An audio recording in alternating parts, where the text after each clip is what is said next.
Olá pessoal, estamos de volta em mais uma Ação e Reação nesta quinta-feira, 25 de maio, quinta-feira de 2017. Hoje, dia da adoção, né? Pessoas que adotam, muito importante as pessoas adotarem, né? O melhor é ter uma educação para menos procriação, principalmente das pessoas que não têm amor aos seus semelhantes, aos filhos e tal. Mas, enfim, temos muitas crianças aí que precisam de adoção, hoje é o dia da adoção. Dia da indústria também, que move nosso país, e dia do trabalhador rural. Para essas pessoas, a gente manda aquele sincero abraço aqui da TV Com. Hoje temos vários assuntos, né? Brasília pegando fogo ontem, exército nas ruas. A Aécio entrega o seu passaporte, já não pode mais viajar. E a STF fixa um prazo para a prisão de Aécio Neves. Aécio, que é neto do Tancredo, né? E realmente manchou a biografia do avô, né? Que também o escolheu para ser sucessor, né? Uber versus táxi, novas brigas em Santos. Enquanto não definirmos essa questão, vai ficar bem complicado. O Palmeiras ganha ontem e se classifica para a Libertadores. Para discutir esse e outros assuntos, nós temos aqui no dia 25, então eu vou começar pela minha esquerda, né? O advogado e comentarista do programa, o Sidney Costa, o poeta. Eu apelidei o Sidney Costa de o poeta. O comentarista mais enigmático da televisão brasileira. Eu não queria invadir a tua seara, mas vou ser obrigado porque eu estou numa situação muito incômoda hoje na audição do Ação e Reação. Qual seja, considero amigo, espero que ele também considere a mim, mas antes disso um ídolo. E eu quero começar o programa fazendo uma referência a uma das obras deles, porque hoje o telespectador estará tendo na bancada o verdadeiro poeta. Aqui eu sou só um... tentativas de vaidade humana, eu também tenho meus pecados. Agora nós temos um verdadeiro poeta, um escritor, um mestre das letras, inclusive jurídicas, que é o Dr. Aécio Lescreck, que eu aprendi a admirar ainda quando atendia no balcão da serventia não oficializada do Fórum de Santos. Ninguém nem sabe disso, então não vou entrar em detalhes. A origem. Devemos selecionar o que pensamos, porque o nosso pensamento torna-se em palavras. Devemos ter cuidado com as nossas palavras, porque elas poderão tornar-se poderosas opiniões. Devemos ter atenção com nossas opiniões, porque elas poderão moldar a nossa personalidade. Tá aí. O que está acontecendo é uma falta de liderança e gente que abre a boca e só fala pontinhos e por isso não temos ninguém como referência. Obrigado, Aécio, pela sua existência e o que você representa para mim. Também eu já apresentado, advogado comentarista aqui, Aécio Lescreck. Tudo bem, Aécio? Tudo bem, é um prazer retornar ao convívio dessa casa tão maravilhosa, que é a TV Com, nesse programa Ação e Reação. Hoje, tendo como companhia aqui o Dr. Sidney Costa, né? Meu amigo, ele, que eu já conheço já há quase 40 anos, como ele disse, da serventia do Fórum de Santos, e sempre está presente no lançamento dos meus livros. Ele coloca assim situações muito maiores do que aquelas que são realmente inerentes à minha pessoa. Isso se dá pelo peso, vergado pelo peso da nossa amizade, né? Essa suspeição, portanto, eu peço aos amigos, telespectadores, que considerem essas palavras ditas com o coração pelo meu colega, poeta Sidney Costa, como, digamos assim, manifestação de carinho e de amizade. A Gisele, a Amanda e a Daiane já separaram aqui com o Reale, com o Will, com a Cris, com a Vitória, já separaram umas fotos do protesto, nós vamos comentando esse protesto, e o Temer revoga o decreto que convocou as Forças Armadas, né? Muito discutido esse decreto, né? Então o Temer ontem chamou as Forças Armadas para realmente segurar o quebra-quebra, né? Porque aqueles prédios do Congresso, quem já esteve lá, esses prédios dos ministérios, são prédios velhos, né? Então eles têm uma entrada e uma saída, entendeu, Sidney? É uma entrada e uma saída, não é uma coisa moderna. É bonito, mas não é moderno. E esses quebra-quebras aí, o que acontece? Se pega fogo, você tem uma entrada e uma saída, não tem como, não tem o escape. Então, realmente, o Temer chamou o exército e agora já revogou. Ele declara que a revogação foi possível, considerando que já não tem mais depredação, violência e a lei já foi restabelecida.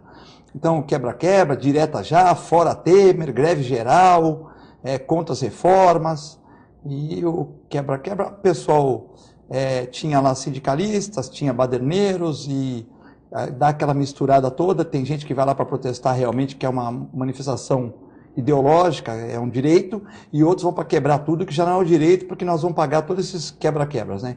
Então aí, pessoal, um rapaz também machucou, perdeu uma parte da mão porque soltou um rojão, quebra, exército nas ruas, que a polícia militar de lá não deu conta, né, Sidney? Pois é, bom estar no programa, inclusive, com o Dr. Écio, porque nós vamos lembrar um período que eu ainda como estudante, e eu sei que ele já também militante, eu sei dos ideais referenciais pelo melhor da cidade e do país, e Santos era o berço de toda a discussão nacional.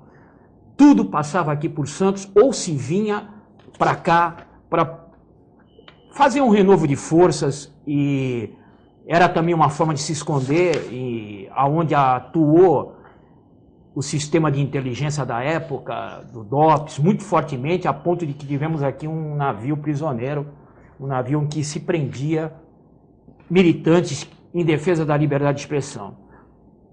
E eu acho que o Écio vai concordar comigo quando eu vou dizer o seguinte: o que se instalou ontem lá em Brasília não tem referência alguma àquela luta do nosso tempo por um país melhor. Porque na época da ditadura militar, quem apanhava, quem sofria, e o quebra-quebra não era gerado por trabalhador.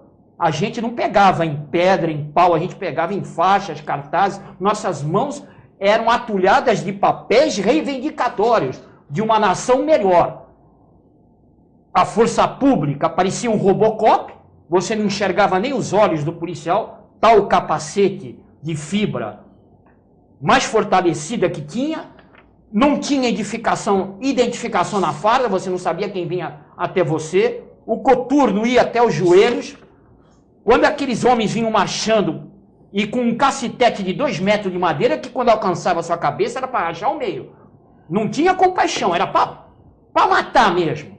A reivindicação era essa das ruas. E nós com papéis na mão, somente querendo, no campo das ideias, mudar o país. Agora, veja bem, quando eles invadiam com cavalos, quebravam tudo. O patrimônio público naquela época era quebrado pelos cavalos dos policiais militares, que invadiam tudo, invadiam para cima da gente. Agora, o cenário que esteve ontem lá é de guerra. Ninguém pode ser absolvido daquele resultado do protesto de ontem. Estão lá os corruptos e ninguém mais tem representatividade nacional. Todos estão manchados. Portanto, são inimigos da pátria. Agora, vândalos, baderneiros, aqueles que usam máscara. Nós não usávamos máscara, filete, no nosso tempo. Nós não sabíamos nem por que usar máscara. Nós éramos trabalhadores e queríamos o melhor. Eu era estudante na época.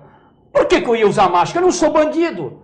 Agora, mascarado, armado, com pau, com pedra, sem compaixão, batendo em policial como se bate em qualquer tipo de meliante, indo para cima, com uma ousadia, indo para cima da força policial com uma ousadia, em vez de ficar no seu limite. Não tem isso. O programa chama Ação e Reação. É bem oportuno lembrar esse título, porque se eu fico parado com o meu cartaz na mão e não vou para cima de ninguém, nenhum policial, por mais desses agressivos, beligerantes que existem, vai para cima de você, filete.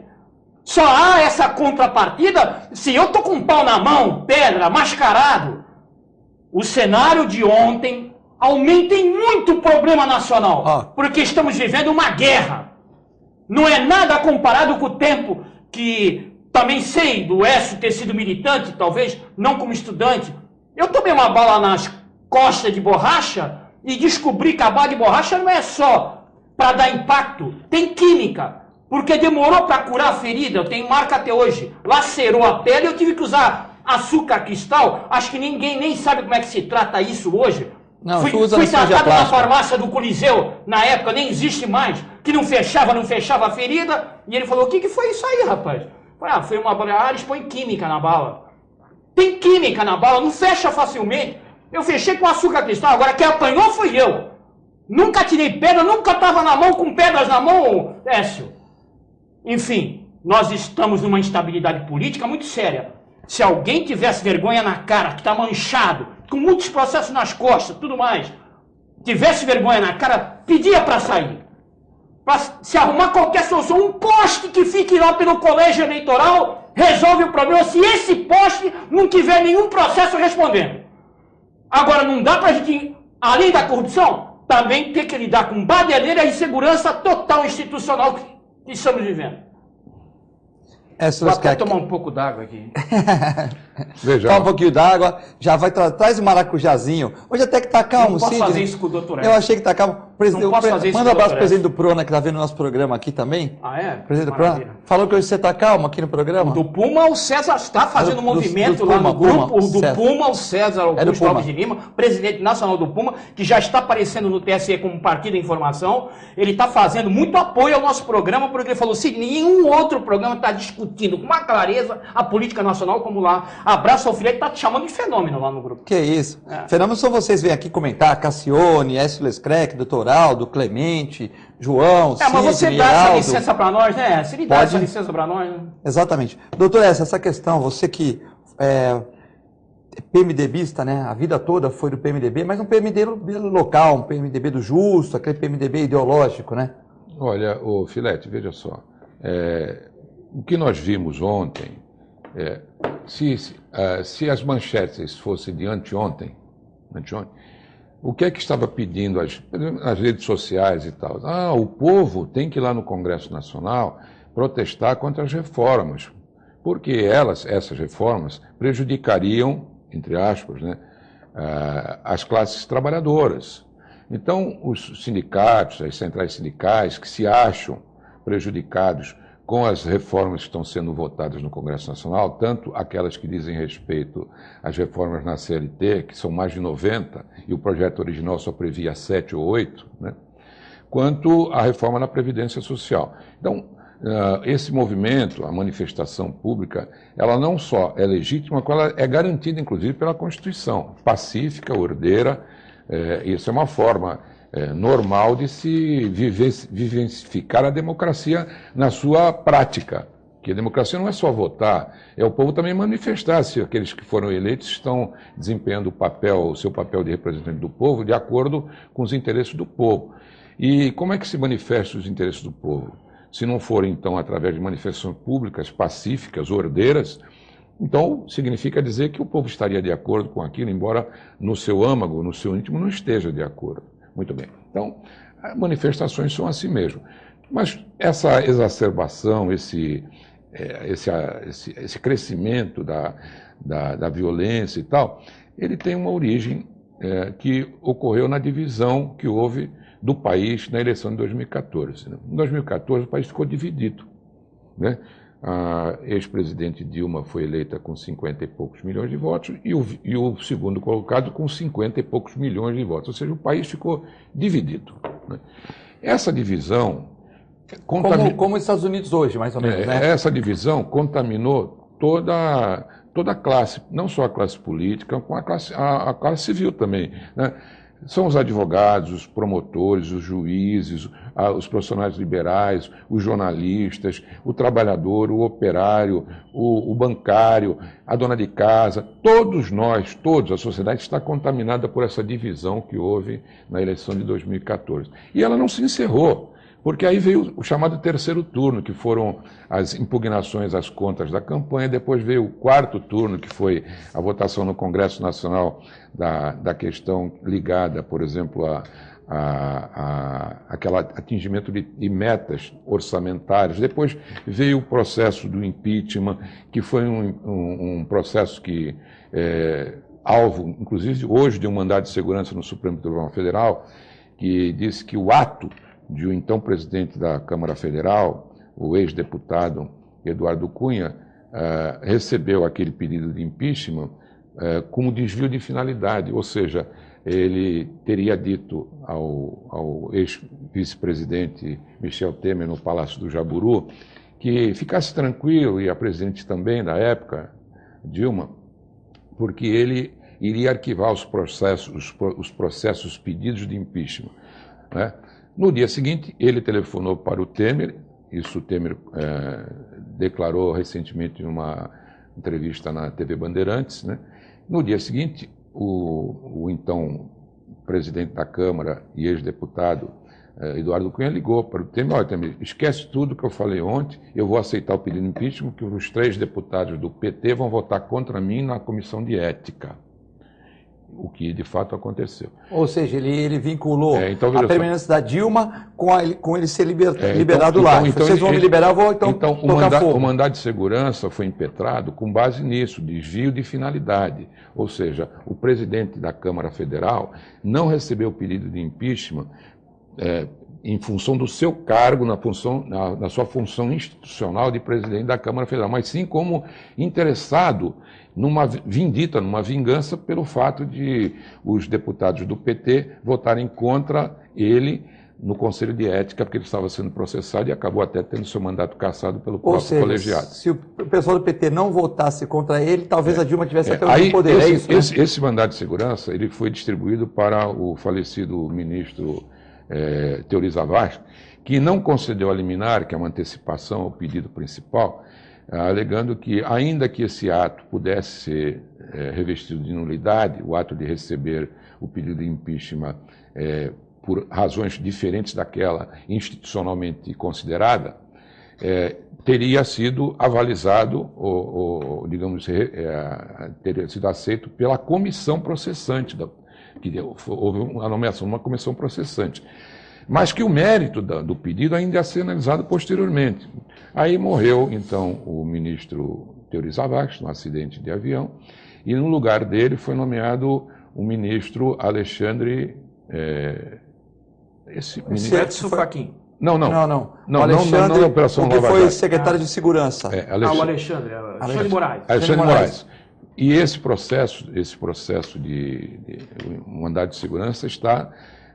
o relator é o sucessor, então, do ministro Teori Zavascki, Alexandre Moraes. Então, agora, a defesa da ex-presidente Dilma juntou ao processo o vídeo do atual presidente Michel Temer, confirmando esse fato. O fato de que o recebimento do pedido de impeachment se deu por desvio de finalidade. Esse assunto já é conhecido do Supremo. Quando a ex-presidente Dilma nomeou o ex-presidente Lula como ministro da Casa Civil... Agora você já foi para o meio-dia, até? Então, o ministro Gilmar Mendes acolheu um pedido dizendo que aquela nomeação não teria valor jurídico por ter feito com desvio de finalidade, ou seja, a finalidade não seria nomear de fato o ex-presidente Lula como ministro, e sim que a ele seria conferido o privilégio, a prerrogativa de foro da função, que seria o Supremo Tribunal Federal. Não obstante, alguns meses depois, foi apreciada essa matéria também. Aí já por conta da oposição, quando o ministro Moreira Franco foi nomeado ministro da Secretaria-Geral do Governo, aliás, o cargo até criado para ele, quer dizer, nem existia esse cargo, justamente para ele também ter o benefício da prerrogativa do foro. E nesse caso foi convalidado o ato, ou seja, passou. O Supremo está muito a par dessas situações, né? Criação de casos só para proteger. E essa questão pode ser, na visão de muitas pessoas, de alguns juristas, a solução para a crise institucional do nosso país. Por que razão? Veja só, em primeiro lugar, se houver a renúncia do presidente, que não vai acontecer... Ele falou que não vai renunciar. Não vai acontecer. Por quê? Porque se ele renunciar, ele perde a prerrogativa de foro. Ele também responde por outras investigações, que ele não pode ser investigado hoje, porque é ato praticado fora do mandato, mas foi ato praticado anterior ao mandato. Então, se ele perder a prerrogativa de foro pela função de presidente da República, ele, como não tem cargo público nenhum, ele vai ser julgado no juiz de primeira instância, lá em Curitiba, pelo Moro. Para Brasília pelo Moro, eles não querem. Não, os atos anteriores a estes. Isso, mas se ele sair, se ele não tiver esse foro privilegiado... Ele vai como o Lula caiu, e ele também cairia. Ele iria para Curitiba ser julgado, investigado pelo doutor Sérgio Moro. Mesmo que ele queira renunciar, os advogados dele falam, você está louco, você vai cair na pior vara que tem. E mais, além deles, tem 8 ministros que constam na lista do ministro Fachin, como serem investigados. Ou seja, esses 8 ministros, aqueles que não têm cargo de deputado, como, por exemplo, Eliseu Padilha, como Moreira Franco, como Zé Wilnes, não têm prerrogativa de foro, em função de outro cargo público federal que possa existir, eles também vão lá para Curitiba, cair lá. Então, digamos assim, é um modo, um escudo protetor de todo o colegiado que cerca diretamente o atual presidente da República. Ou seja, se ele pede uma renúncia, vai cair um monte de ministro, alguns voltam para a Câmara e outros vão ser julgados em Brasília. A segunda opção... A primeira não existe. A segunda opção, a cassação da chapa Dilma Temer. Bom, o que aconteceria com a cassação da chapa Temer? Bom, a Dilma já está afastada do poder, não sofreria os danos quanto ao mandato dela, porque está afastada do mandato, pelo impeachment. Ela poderia sofrer a punição que é agregada ao impeachment, que seria a perda dos seus direitos políticos. Muito bem, mas seria uma pena menor. Ficar inelegível, né? É uma pena acessória. O Temer, pela defesa dele, até pelo Ministério Público, perderia o mandato, mas não perderia a condição de político. Muito bem. Mas o que ele poderia fazer com a condição de político, sendo alvo de um impeachment, de 14 pedidos de impeachment que já estão no Congresso Nacional? Fica muito difícil para ele. Para o atual presidente da Câmara, o Rodrigo Maia, aceitar um pedido de impeachment do presidente da República atual vai ser muito difícil, até porque ele compõe o bloco de sustentação parlamentar do próprio presidente. E ele foi reeleito, até houve uma quebra no regimento interno da Câmara Federal, que ele acabou sendo reeleito na mesma legislatura. Isso nunca foi admitido no Congresso Nacional.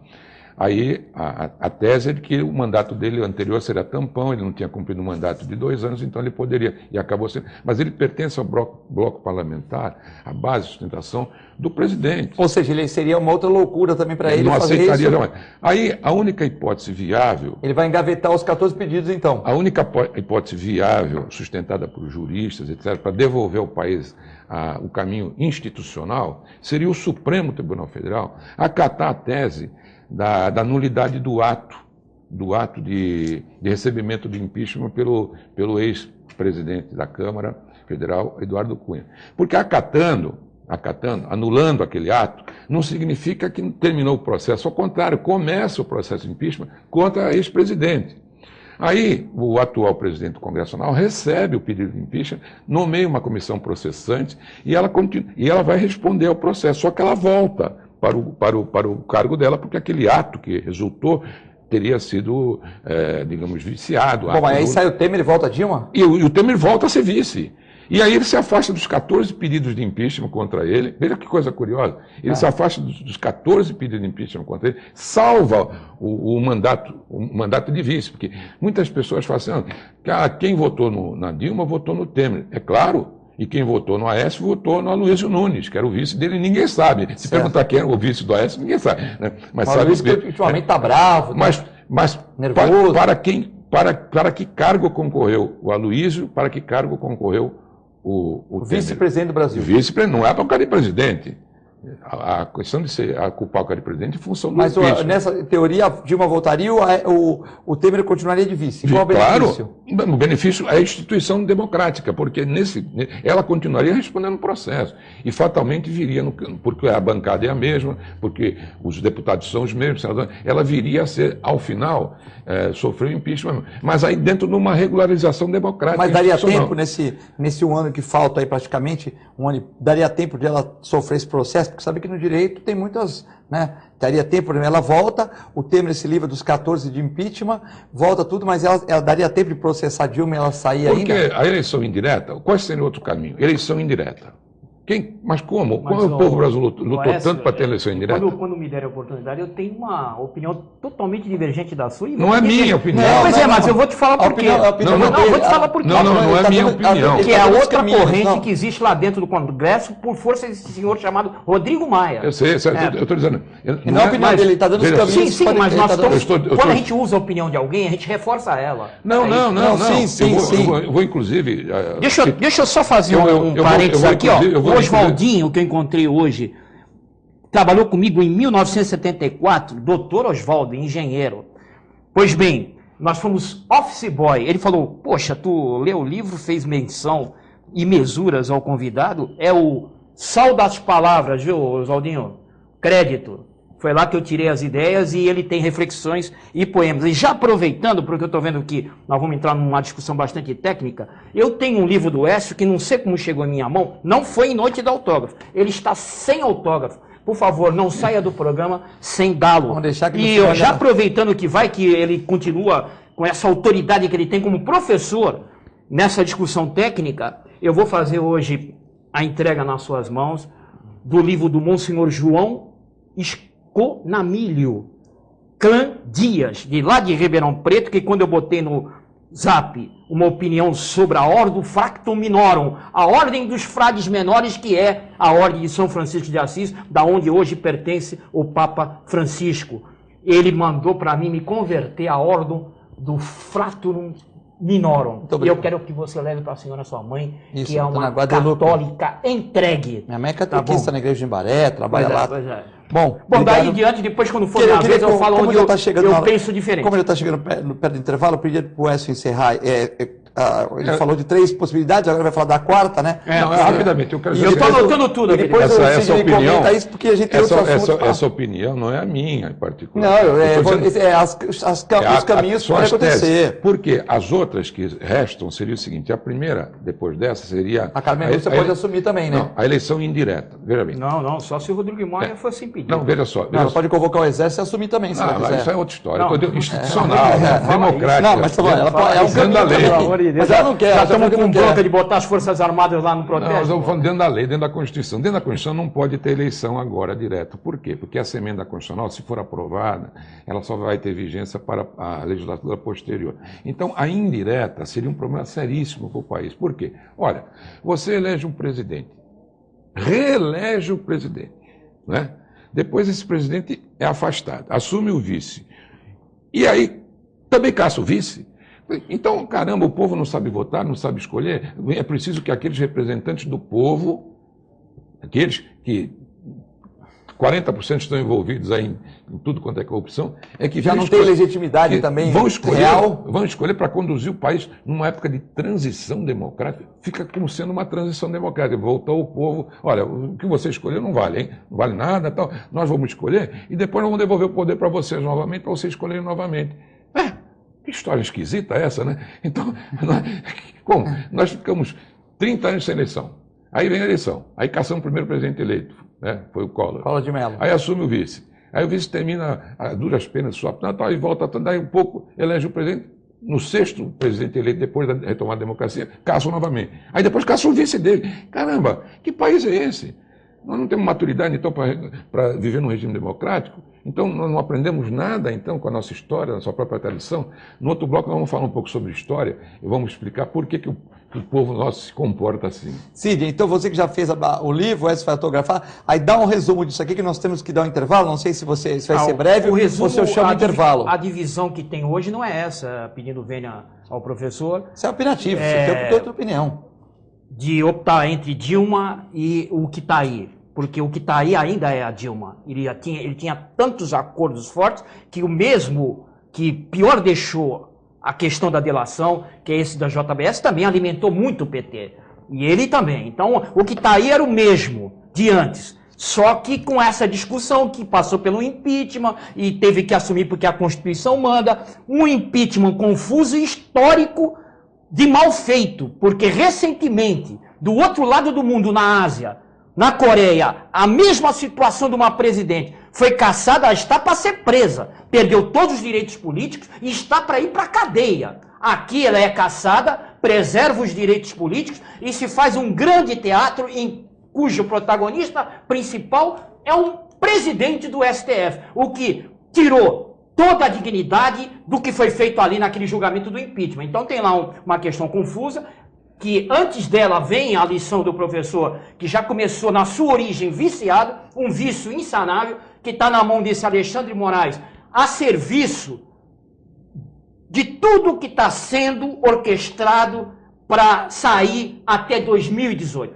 Tudo que está sendo feito lá, desde que começou a demonstração das gravações autorizadas e que traz muita confusão e um monte de iniciativas para deixar pior a estabilidade institucional, com essa ligação de uma agente federal para o Temer para vir depor, já gerou outra conturbação. Portanto, um cenário que algumas forças querem levar até 2018 e outras não, está deixando o país nessa insegurança institucional. E o que é pior, a mesma chapa que o impeachment foi teatro, que está lá, que é o Temer, a mesma chapa, quer fazer reformas de um estadista, de alguém que deveria ter isso que o Aécio pregava na campanha, de posição de estadista, posição moral que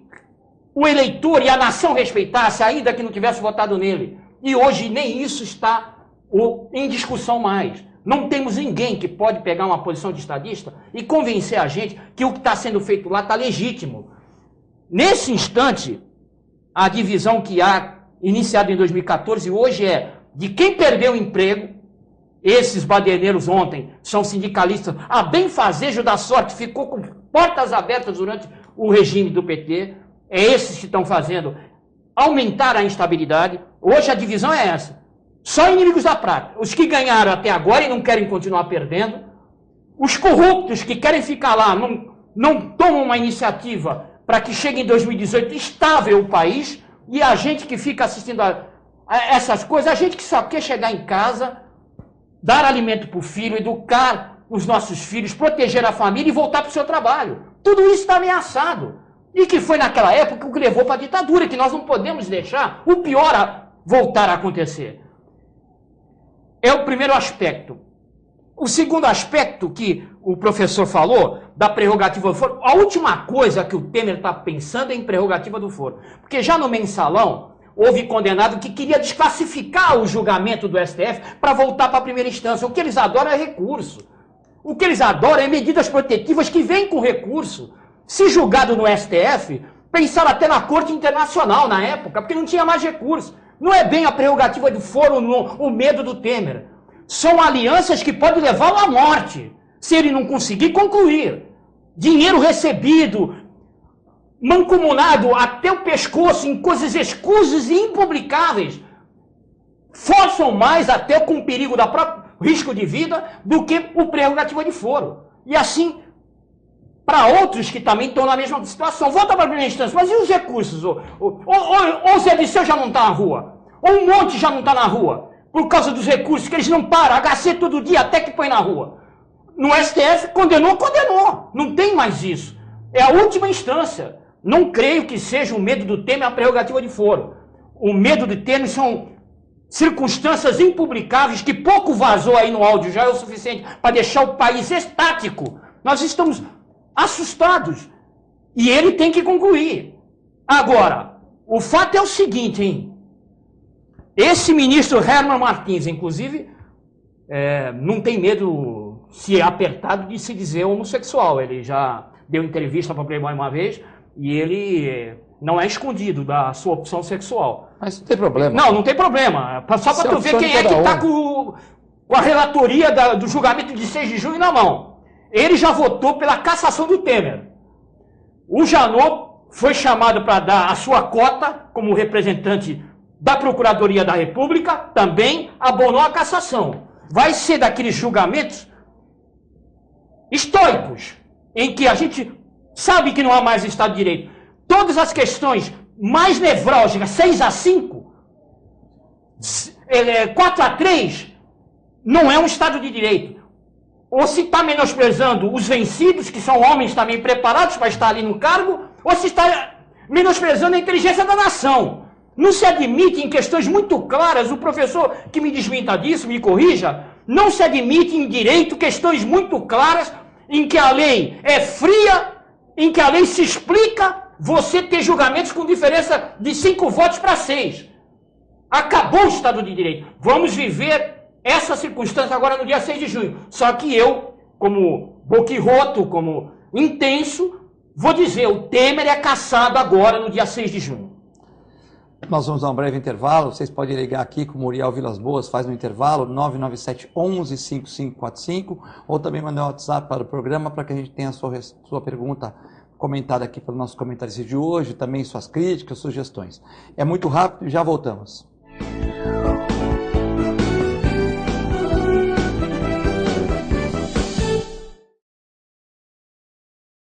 Com o objetivo de atender cada vez melhor O Plano de Saúde Santa Casa oferece a você e à sua família uma ampla rede de atendimento em Santos, São Vicente, Praia Grande, Cubatão e Guarujá. Além de contar com a melhor equipe médica e multiprofissional do litoral paulista. Plano de Saúde Santa Casa de Santos. O melhor atendimento em plano de saúde. 3226-6200. APO Planos Odontológicos Empresariais, cuidando da saúde bucal de seus funcionários, com mais de 200 dentistas credenciados e cobertura em todo o território nacional. Central de atendimento exclusiva, planos extensivos à família, controle de qualidade permanente e liberação online de vários procedimentos. Faça como as grandes empresas da região e contrate o plano de saúde empresarial da APO. Atendemos empresas a partir de 3 funcionários. Em Santos, ligue 2104-4000 ou acesse apoodonto.com.br.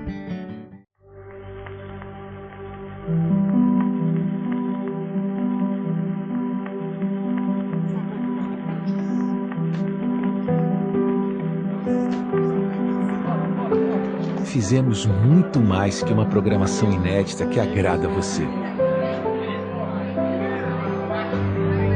Fizemos uma nova programação que agrada a todo mundo.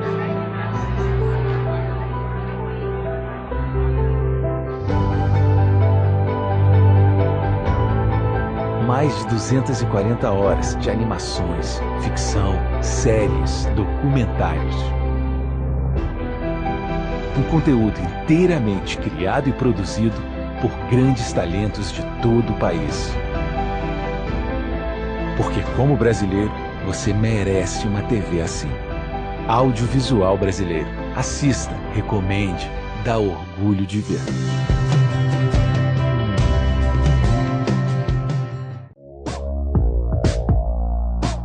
Sindicato dos Trabalhadores Municipais de Praia Grande, há mais de 20 anos levando aos seus associados planos de saúde e convênios, assistência odontológica e jurídica, curso de capacitação e outros benefícios, dando aos servidores melhores condições de trabalho e qualidade de vida. Para mais informações, acesse o site www.sindicatopraiagrande.org. A Clínica Multiimagem é especializada em exames de radiologia e diagnóstico por imagem, investindo continuamente em tecnologia e trazendo constantes inovações para proporcionar à comunidade médica e seus pacientes diagnósticos ainda mais precisos. Sua nova e moderna estrutura, aliada à tecnologia de ponta, juntamente com o corpo clínico especializado, tornam a Clínica Multiimagem um dos centros de diagnósticos por imagem mais avançado do estado de São Paulo. Entre em contato pelo telefone 3202-1250.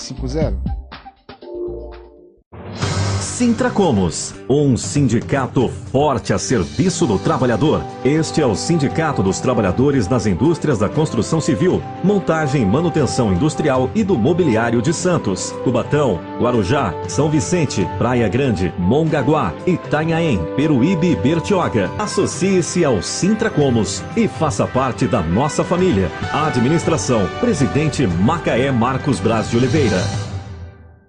APO Planos Odontológicos Empresariais, cuidando da saúde bucal de seus funcionários, com mais de 200 dentistas credenciados e cobertura em todo o território nacional. Central de atendimento exclusiva, planos extensivos à família, controle de qualidade permanente e liberação online de vários procedimentos. Faça como as grandes empresas da região e contrate o plano de saúde empresarial da APO. Atendemos empresas a partir de 3 funcionários. Em Santos, ligue 2104-4000 ou acesse apoodonto.com.br.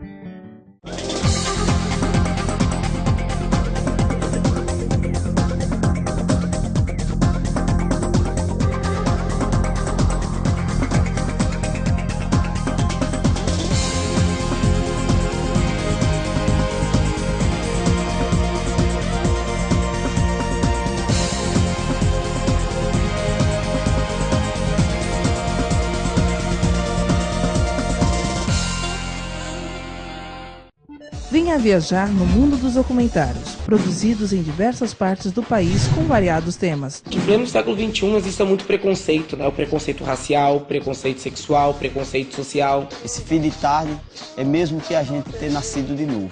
É uma mensagem de paz para o mundo. Tudo bem a gente apanhar um pouco se a gente conseguir andar um pouquinho ao mesmo tempo, assim. Mas faz parte. Né? a gente não agrada todo mundo sempre. Domingo, 11 da manhã e com horários alternativos aqui na sua TV Com.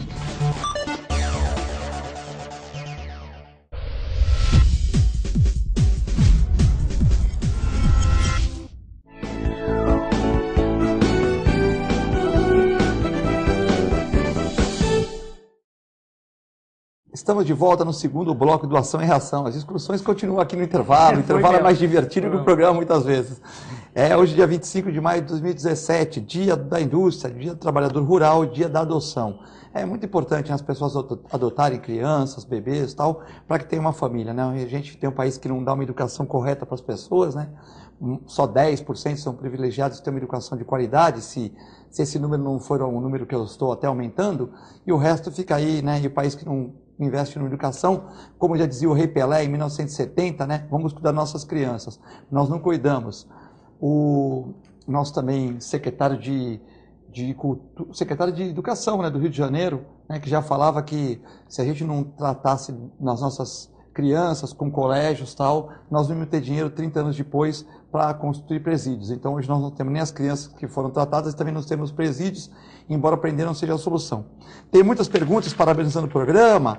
O Rodrigo fala, o Rogério fala, Rogério de São Vicente, o Rodrigo Maia não vai aceitar nunca o pedido, o Écio tem razão, ele não vai sair. Né? O Écio tem razão. Pelo amor de Deus. O Écio. Pergunta aqui pro Écio, a Fátima, o Écio Neves vai ser preso, na sua opinião? O Écio Neves? É a Fátima de São Vicente. Manda um abraço para vocês, e esse programa está muito bom, e ela quer saber da situação do Écio, se você acredita que ele vai ser preso. Olha, o senador da República, né, é o mais alto cargo do Poder Legislativo Nacional. Ele traz consigo também alguns privilégios que o cidadão comum não tem. Um deles só pode ser processado com autorização do próprio órgão em que ele faz parte, no caso, o Senado da República. E ele também não está sendo processado. A questão veiculada nessa fita refere-se à investigação. A investigação não é um processo judicial, não é uma denúncia, ele não é réu, ele vai se defender e tal, com um jeito que possa ser... Ainda não é réu, né? Não é réu. Agora, mas já está com a irmã e com o primo presos, né? Mas aí é por obstrução à justiça, é outra o Fred questão. Porque carregou, né? Obstrução à justiça. E no caso, por exemplo, a Procuradoria-Geral da República quer a prisão tanto do senador Aécio Neves quanto do deputado Rodrigo Loures, né? Loures. E isso vai ser levado ao plenário do Supremo Tribunal Federal e lá o Supremo pode decidir ou não, né? Eu interpreto que a prisão do senador e mesmo do deputado, ele não era deputado, ele era suplente, assumiu a vaga porque o deputado titular assumiu o Ministério da Justiça. Mas, de qualquer forma, ele está abrigado ou albergado, nesse momento, né? Pelas prerrogativas de ser deputado e o outro senador da República. Acho difícil mandar prendê-lo agora, nessa fase. Né? Agora, ele pode acontecer como aconteceu com o Cunha. O Supremo pode transformar essa suspensão do mandato dele, que é provisória, temporária, né, numa cassação de mandato, como aconteceu com o Cunha, né? Só que a cassação do mandato do Cunha se deu pelo órgão próprio, que é o Congresso Nacional. E aí o Senado também pode optar pela cassação do Écio? Óbvio. Ele tem claro. Maioria lá ou não? Aí é que está a questão. O PSDB e o PMDB compõem as duas bancadas no Senado majoritárias. Né? Então eles podem se compor e impedir que haja a cassação do senador por parte do próprio colegiado, né? O próprio Senado da República. Mas eu antes, quando terminamos o outro, eu disse o seguinte... Mas eu acho que eu entendi o alcance da pergunta da ela interpreta... Fátima, que ela está se referindo que o Delcídio, em situação idêntica, pleno no cargo, foi preso. Por obstrução da justiça e porque o relator entendeu que teria que prendê-lo preventivamente. Isso. O Fachin, dessa vez, embora a Procuradoria pediu, ele achou melhor levar para o pleno. Isso. Não fazer ele uma decisão monocrática. Isso. Mas acho que eu sei que ela entendeu. Realmente o Aécio está sendo protegido. O Delcídio, em situação idêntica, ficou preventivamente. Não, é o que eu acabei de dizer. A prerrogativa do cargo dele... Sim, porque era preventiva. Até eles concluir a parte de provas para ele não Mas então a AES está tendo 2 pesos, 2 medidas. Está tendo. Eu acabei de dizer isso. Eu disse que a prerrogativa do cargo dele, senador da República, e também de ser o candidato que teve 50 milhões de votos. Está tendo, sim. E ainda o fato de ser o presidente do PSDB, afastado hoje. Porque a Procuradoria pediu, e também de ser a bancada do partido dele, mais a do PMDB, mas majoritária. Mas também era presidente do PT, né? Não era presidente do PT, era senador pelo PT. Mas era o... Mas não era presidente do PT. Mas era no cargo. Mas era o líder. Era o líder do PT. Em flagrante, mas a né? bancada do PT é menor do que a bancada do PSDB e a do PMDB. O PSDB está com alguma cortesia, assim. Agora, eu estava falando o seguinte, por que o nosso país a gente tem essa questão, né? A gente não se acerta democraticamente. Veja, eu já disse no programa o seguinte, que em 1492, você se lembra disso, teve um genovês, que hoje estão discutindo a nacionalidade dele, se era genovês, chamado Cristóvão Colombo. Ele pegou 3 naus financiadas pela Igreja Católica e pelo Reino da Espanha, e foi morar fora. E aí, num dia de domingo, por isso batizou de Santo Domingo, ancorou no que hoje chama-se República Dominicana, antes Santo Domingo. 43 anos depois desse dia, lá em Santo Domingo já tinha uma universidade.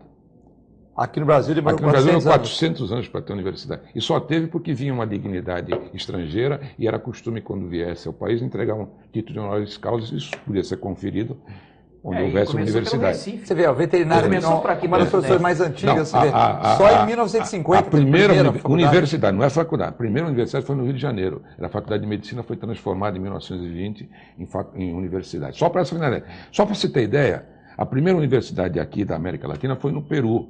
Chama-se de São Marco. Ela tem quase 400 anos. A Cuba, a Havana, tem universidade de 200 anos no Brasil. Foi 1900 e quê? Antes, 100 anos. 1920 no Brasil. 20. Muito tarde, né? Na Argentina, por exemplo, em Buenos Aires, tem 100 anos antes da gente. Por isso chamam de macaquitos. Porque já tinha universidade lá. Porque nunca houve, por parte das elites brasileiras, na época, né, interesse em que o povo tivesse acesso a isso, à educação, para cortar cana, e os filhos dos fidalgos da época, da nobreza, iam estudar na Europa. Em Coimbra. Bom, quando o Brasil se tornou independente de Portugal, no dia 7 de setembro de 1822, o príncipe, que era Dom Pedro, se transformou então no primeiro imperador, Dom Pedro I. Aí disseram para ele, escuta, mas um país não pode ser soberano e independente sem que haja uma Constituição. Muito bem. Aí convenceram o Dom Pedro I a convocar uma Assembleia Nacional Constituinte. E logo depois ele desmanchou. Bom, o que aconteceu? Houve a Noite da Agonia. Ele convocou uma Assembleia Constituinte e tal, quando eles resolveram, analisavam os termos dos liberais e dos conservadores, e o imperador era conservador, o que resolveu? Dissolveram, a Noite da Agonia, dissolveram a Assembleia Nacional Constituinte, prenderam todo mundo, prenderam a família Zé Bonifácio Andrade de Silva e mandaram extraditar para a Europa, porque diminuía o poder do imperador. Isso o Brasil não era mais colônia, já era império. Até que chegou a República, porque a monarquia se fragmentou, ficou fraca, Dom Pedro II estava doente e tal. O que aconteceu? Aí Marechal Deodoro, o que fez? Deu um golpe na monarquia, se instalou um conselho provisório, um governo provisório, mandou Dom Pedro e a família de volta para Portugal, e o Brasil ficou nessa situação que aí está. Um dia eu estava discutindo política, eu já falei isso num bar, conversando num barzinho, várias pessoas e tal, estavam falando sobre política e queriam ouvir a minha opinião. Eu nunca dei minha opinião, nem aqui. Não, hoje você está relatando os fatos. Relatando o fato. Nunca dei a minha opinião. Assim, mas eu comento... Há outros fatos também dentro desse cenário que você está... Não, ele já foi mais intenso, né? Eu estava perguntando... Por exemplo, tem uma discussão muito prática. Por mais que a gente sabe que a elite é que governa, o povo, às vezes até estudado, viu? Às vezes até de nível universitário, alguns não querem se meter com política, querem ambicionar suas carreiras pessoais e ter conforto e lutar para ser empreendedor. E não quer se envolver com política. Completando, quando a política atrapalha isso, e atrapalha como está acontecendo agora, por roubo, por corrupção, enquanto você, para ter alguma coisa, trabalha duro e sua a camisa, aí é que dá essa instabilidade que a gente precisa fazer... lembranças históricas emoldurar. Só concluindo. Da República. Mas nesse momento, Écio, não sei se estou te conflitando, mas se Não, só concluindo essa parte histórica. Nesse momento, por menos que você queira se envolver com política, está todo mundo se envolvendo. Porque você não aguenta um salário piso de R$ 937 e saber que entre mancomunações e rolos chega-se a 2 milhões, a bilhões depois no final de dinheiro para interesses pessoais, sendo que ele estava ali para ser mordomo dos interesses nacionais. Não é para ter lucro, é para ter, sim, um bom salário, porque afinal um país continental tem autoridade para isso, é um senador, é um deputado, vão pagar bem, mas não, além do seu salário que já é exorbitante, ainda se locupletar dessa forma vergonhosa, quando o piso salarial é uma distância abissal da realidade que eles vivem lá. Nesse momento, está sem moldura para se falar qualquer outra coisa que não seja limpeza. Tem que limpar e começar de novo. Inclusive, começar a pensar numa reforma, verba de gabinete e outras coisas. Em vez de começar a mexer no salário do trabalhador, pensar também em tirar algumas rubricas. Moradia, essas verbas de representações, que é uma caixa preta que os deputados e senadores têm direito, que já foi falado, que chega a 2 bilhões por mês, poderia dar uma redução violenta até para ajudar o país a se levantar. Ué, senhor Adalberto, manda um abraço para você e para o Sidney. Queria saber o custo mensal dos 513 deputados e 81 senadores, 35 ministros. Das verbas de representação é 2 bilhões, né? E um presidente. Não, mas de todos esses é muito mais. E essa não, verba... só das verbas. Não, ele quer saber... 100 mil então, ele quer deputado. Fora verba de gabinete, fora... Nas verbas dá uma despesa de 2 bilhões de reais. De saúde, essa familiar. de 4 viagens por semana de voo, que eles dão para as filhas. Então, pagaria todo o déficit da Previdência, quantos hospitais oncológicos seriam equipados? Se não pagaria, daria uma diminuição violenta. A Previdência não tem déficit nenhum, é que tiram 30% tem muita gente devendo, tem 500 empresas devendo. As empresas milionárias não essa pagam. Desses senhores Batista é o terceiro lugar com mais de 1 bilhão de dívida para a Previdência. Temos um minuto para concluir aqui, temos várias perguntas, né, mas a gente vai só citar. Essa questão histórica, então eu estava dizendo, estava num barzinho, o pessoal discutindo política, falando... Queria ouvir o que você... Eu falo assim, olha, eu discutir política é uma coisa tão complicada. Por quê? Porque você fala uma coisa hoje, eu vi por uma fotografia de 10 médicos, 40 médicos, eu votei no AES, votei no AES. Agora, o que eles dizem? Eles se escondem, não votaram mais no AES, né? Porque a irmã foi presa. Então, quem você viu do ano que apagou as fotos aí do o cara AES fala, no o cara Facebook. O cara fala que votou na Marina da Silva. Não, o cara fala que votou na Marina da Silva. Olha só, o Ulisses Guimarães já dizia, a política é assim que nem nuvem. Você olha, vê um rinoceronte, daqui a pouco você é um elefante, daqui a pouco é uma avestruz, daqui a pouco você não tem mais nada. Então, ela passa muito rápido. Então, e você fica preso. Tem um ditado famoso, né? O provérbio oriental, assim, seja o dono da sua boca para não ser escravo das suas palavras. Você falou no pensamento de hoje. Você vai falando umas coisas, depende depois você é responsável por ela. Opiniões volta contra você. Mas eu queria só complementar a que estava dizendo o seguinte, eles perguntaram a sua opinião, eu falei assim, olha, vocês sabem quem foi Carlos Luz? Aí um olhou para a cara do outro, ficou com aquela imagem, cara de paisagem e tal. Não sabe. Vou falar para vocês. Carlos Luz foi o único presidente da República que ficou quatro dias como presidente da República. 4 dias, sem nunca ter pisado no solo brasileiro. Sabe por quê? Quando houve o suicídio do Getúlio, o Café Filho tinha simulado um ataque cardíaco, não podia assumir. O presidente da Câmara. Aí o presidente da Câmara assumiu, pegou um cruzador chamado Tamanho no Rio de Janeiro e veio para Santos, porque o governador aqui era o Jânio da Silva Quadros, e era legalista e dizia que o presidente da Câmara tinha que assumir mesmo. Mas quando chegar, ele nomeou todos os ministros. Quando chegou aqui, destituíram ele. Quando chegou aqui, o capitão do esporte não vai desembarcar, voltou, mandou todo mundo. Vocês sabem? Não sabe. Aí o Jefferson Martins, ex-presidente dos urbanitários, ouviu e falou assim, não há como, então, a gente discutir política com isso. Nós não sabemos nem quem era o Carlos Luz. Como é que vamos discutir política com o presidente? Foi o presidente. Vejam você. Então, que não pisou, não tomou se posse. você não tem nem conhecimento daqueles fatos... Ele tomou posse no navio, tão recente a história do Brasil, tão recente. Eu já era nascido nessa época. Para fazer justiça ao pensamento do Écio, eu vou citar 2 pessoas que não querem saber de política. A Maria, lá da USA Internacional, está dando suporte na área de coach. Está dando atenção para a Maria ou não? Está dando suporte na área de coach. Acho que eu vou ter uma iniciativa nessa carreira. Ela está me ajudando, professora formada nisso, está ali na Bernardino de Campos, com a USA Internacional, a franquia de idiomas. Não gosta também muito de política. O outro que não gosta também, o Carlos Paz, estive com ele hoje na Receita Federal, Agora, para empatar, 2 que gostam. Nilson Regalado, o repórter da Terra, aquele que escreve no Diário do Litoral, inclusive, por agronegócio, e o Antônio Carlos da Atmas, que hoje estarei lá te dando um atendimento. Desculpa pelo atraso, mas nós vamos levar isso à frente, ô Antônio Carlos. Antônio Carlos, que faz a Noite da Pizza no dia Nosso 10 amigo, um grande abraço para ele. Estou com saudade dele. 10 de junho, Noite da Pizza no Antônio Carlos, né? E ele que vai fazer o desfile da beleza negra, da mulher negra lá. Ele é o Antônio Carlos do entretenimento da Baixada. Então, dia 10 de junho, agora dia 10 de junho, né?